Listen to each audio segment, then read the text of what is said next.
आज बात करेंगे बलौदाबाजार के निकट स्थित श्री सीमेंट प्लांट में मजदूरों के आंदोलन, उस आंदोलन के परिणाम स्वरूप हुए समझौते और उस समझौते के बाद मजदूरों को निशाना बनाने के कुचक्र के बारे में।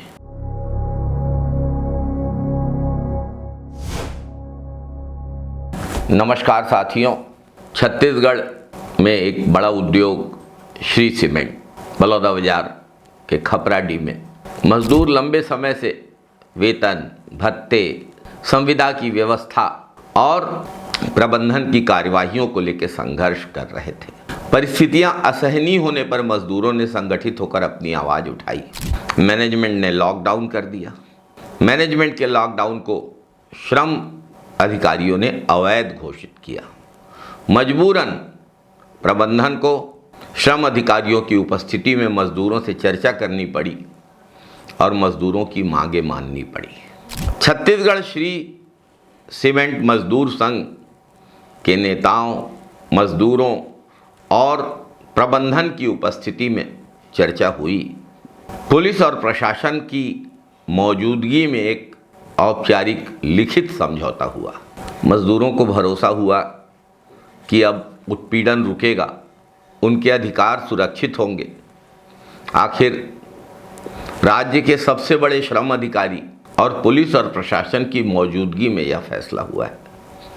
समझौते में स्पष्ट रूप से तय हुआ था कि टूल डाउन या संबंधित अवधि के दौरान या उसके पहले कामगारों के विरुद्ध प्रारंभ की गई सभी अनुशासनात्मक आपराधिक कार्यवाहियां, कारण बताओ नोटिस, FIR, चार्जशीट या अन्य किसी भी प्रकार की कार्यवाही प्रबंधन द्वारा वापस ले ली जाएगी। प्रबंधन श्री सीमेंट के मजदूरों का प्रिंसिपल एम्प्लॉयर है और IR एक्ट 1947 के अनुसार और नए लेबर कोड के अनुसार भी प्रिंसिपल एम्प्लॉयर द्वारा किए गए समझौते के लिए उस संयंत्र के ठेकेदार भी जिम्मेदार हैं। लेकिन प्रबंधन द्वारा इस समझौते का पालन नहीं किया जा रहा है। पुराने मामलों के आधार पर मजदूरों के विरुद्ध नई शिकायतें और कार्यवाही जारी है। गिरफ्तारियां भी हो रही हैं। यूनियन के अध्यक्ष श्री दिलीप वर्मा को पूर्व शिकायतों के आधार पर नए प्रकरण बनाकर कार्यवाही और उत्पीड़न का सामना करना पड़ रहा है। यदि कोई वैध सेटलमेंट हुआ है और उसमें मामले की वापसी का स्पष्ट प्रावधान हो और उसके बावजूद पुरानी घटनाओं पर, पुरानी शिकायतों पर नए मामले दर्ज किए जाएं या पुराने मामलों को फिर से सक्रिय किया जाए, तो यह समझौते का उल्लंघन है, ब्रीच ऑफ सेटलमेंट है, दुर्भावनापूर्ण आचरण है, औद्योगिक शांति की भावना के विपरीत उठाया जा रहा कदम है। औद्योगिक विवाद अधिनियम 1947 के तहत यदि समझौता धारा 18(1) द्विपक्षीय समझौता या धारा 12, 3(18)(3) सुलह अधिकारी के समक्ष हुई है तो वह कंपनी और श्रम यूनियनों पर बाध्यकारी होता है। शिकायतों या FIR की वापसी का स्पष्ट प्रावधान होने के बावजूद इसके विपरीत कार्यवाही करना समझौते का भी उल्लंघन है और भारत सरकार के IR एक्ट का भी उल्लंघन है।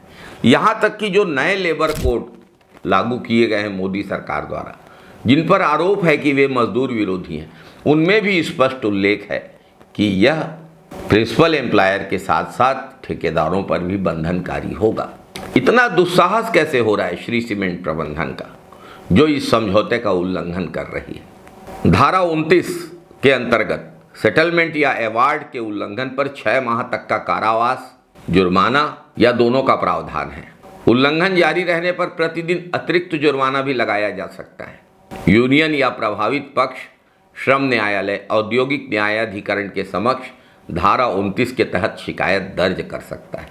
इसके पहले भी जब कंपनी ने लॉकडाउन किया था तो श्रम अथॉरिटीज़ ने, लेबर अथॉरिटीज़ ने उस लॉकडाउन को गैर कानूनी सिद्ध किया था। फिर से कंपनी प्रबंधन अपने पैसे की ताकत पर सत्ताधारियों के संरक्षण के घमंड में श्रम कानूनों का उल्लंघन कर रही है। इस समझौते में सभी मजदूरों के लिए जो प्रावधान किए गए थे, उनके साथ साथ यह भरोसा दिलाया गया था कि कानून के अंतर्गत मजदूरों को जो मिलना है वो दिया जाएगा। 8 घंटे के बाद double OT dress allowance, uniform या dress allowance, dust allowance, night duty allowance, ये मजदूरों का हक है, लेकिन दुर्भाग्य से प्रबंधन द्वारा इनका पालन नहीं किया जा रहा है। राज्य के सबसे बड़े श्रम अधिकारी की उपस्थिति में किए गए समझौते का इस तरीके से प्रबंधन द्वारा उल्लंघन पूरी तरीके से अनुचित है, नाजायज है। मजदूरों के बीच फिर से असंतोष गहराता जा रहा है। मजदूरों का कहना है कि समझौते के बिंदु जमीन पर लागू नहीं हुए। जिन एफआईआर और कार्यवाहियों को वापस लेने की बात थी वे समाप्त नहीं की गई। पुरानी शिकायतों पर नई कार्यवाहियां की जा रही हैं। जिस भुगतान का आश्वासन दिया गया था वे या तो नहीं हुए या समय पर नहीं हुए। मजदूरों पर दबाव का वातावरण बनाया जा रहा है। दुर्भाग्य ये है कि सत्ताधीशों के संरक्षण में पुलिस और प्रशासनिक तंत्र को प्रबंधन का साथ देने और मजदूरों के खिलाफ काम करने के लिए मजबूर किया जा रहा है। मजदूरों के बीच भय का वातावरण बनाया जा रहा है। यदि पुलिस प्रशासन की मौजूदगी में राज्य के सबसे बड़े श्रम अधिकारी की उपस्थिति में किया गया समझौता भी लागू नहीं हो रहा है तो यह श्रमिकों के विश्वास के साथ साथ पूरे तंत्र पर, पूरी सरकार की विश्वसनीयता पर बहुत बड़ा संकट खड़ा करता है। छत्तीसगढ़ में भाजपा सरकार में यदि उद्योग के प्रबंधन यह समझने लगे हैं कि वे श्रमिकों के साथ मनमानी कर सकते हैं तो ये गंभीर चिंता का विषय है। विकास केवल कारखानों की ऊंची चिमनियों से नहीं नापा जाता। विकास तब होता है जब उन चिमनियों के नीचे काम करने वाले मजदूरों के अधिकार सुरक्षित हों, मजदूरों का शोषण ना हो। सीधा सवाल, क्या लिखित समझौते का पालन सरकार और प्रशासन सुनिश्चित करेगा? क्या सत्ताधीशों के दबाव से परे हटकर प्रशासन और पुलिस निष्पक्ष भूमिका निभा पाएंगे? क्या मजदूरों को एक बार फिर अपने अधिकारों के लिए निर्णायक संघर्ष की राह पकड़नी होगी? मजदूरों का पसीना इस प्रदेश की औद्योगिक प्रगति की नींव है और यदि मजदूरों के पसीने का सम्मान नहीं होगा तो संघर्ष की चिंगारी और तेज होगी। इतिहास गवाह है, अधिकार कभी दबाव के बल पे छीने नहीं जा सकते और अधिकारों के लिए संघर्ष से अधिकारों की लड़ाई और मजबूत होती है। इंकलाब जिंदाबाद, मजदूर एकता जिंदाबाद। जय हिंद साथियों, वंदे मातरम साथियों।